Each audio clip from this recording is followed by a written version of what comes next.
ආයුබෝවන්. අද වීඩියෝවෙන් අපි කතා කරන්න හදන්නේ පැරණි රුණ සංකේත ගැන. යුනිවර්සල් එනර්ජි ගැන කතා කරනකොට මේ පැරණි රුණ සංකේත ගැන අවධානය යොමු කරන එක ඉතාමත් වැදගත්. රුන් එහෙමත් නැත්නම් රුණ කියලා කියන්නේ පුරාණ ජර්මනික ජනතාව පාවිච්චි කරපු අක්ෂර සංකේත පද්ධතියක්. හැබැයි අද වෙනකොට ස්පිරිචුවල් ප්‍රැක්ටිස් ඇතුලේ ඒවා විවිධ ශක්තියින් අදහස් සහ ජීවිතයේ අවස්ථා නිරූපණය කරන සංකේත විදිහට පාවිච්චි වෙනවා. හරි. රුණ කියන්නේ මොනවද? මම කලින් කිව්වා වගේම රුණ කියලා කියන්නේ පුරාණ ජර්මනික් ජනතාව පාවිච්චි කරපු අක්ෂර සංකේත පද්ධතිය.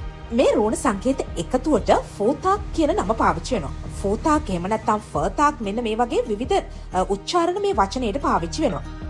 මේ ෆර්තාක් කියන නම ඒකේ තියෙන පළවෙනි රුණ 6. ඒ කියන්නේ ෆේහු, උර්සු, තුසාරිස්, අන්සුස්, රයිදෝ සහ කේනාස් කියන රුණ වල මුල් ශබ්ද වලින් හැදුණු නමක්. ප්‍රධාන රුණ පද්ධති කීපයක් තිබුණත් වර්තමානයේදී ආධ්‍යාත්මික සහ දිව්‍යමය පුහුණු කිරීම එහෙම නැත්නම් ප්‍රැක්ටිසස් වලදී වඩාත්ම ප්‍රසිද්ධ එක තමයි එල්ඩර් ෆෝතාක් කියලා කියන්නේ. එල්ඩර් ෆෝතාක් වල රුණ 24ක් තියෙනවා. ඒ 24 තුන බැගින් කාණ්ඩ 8කට බෙදෙනවා. එක් රුණයකට Tamanගෙම නමක්, ශබ්දයක් සහ සාම්ප්‍රදායික අර්ථයක් තියෙනවා. අපි බලමු මේ රුණ 24 මොනවද කියලා.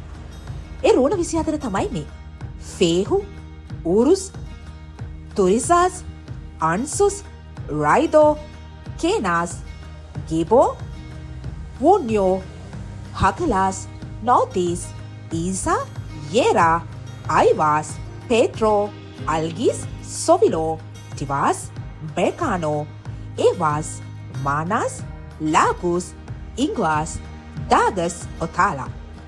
විශේෂයෙන්ම මේ රුණවල නම උච්චාරණය පැරණි භාෂා සහ නවීන භාෂාවත් එක්ක ටිකක් වෙනස් වෙන්න පුළුවන්.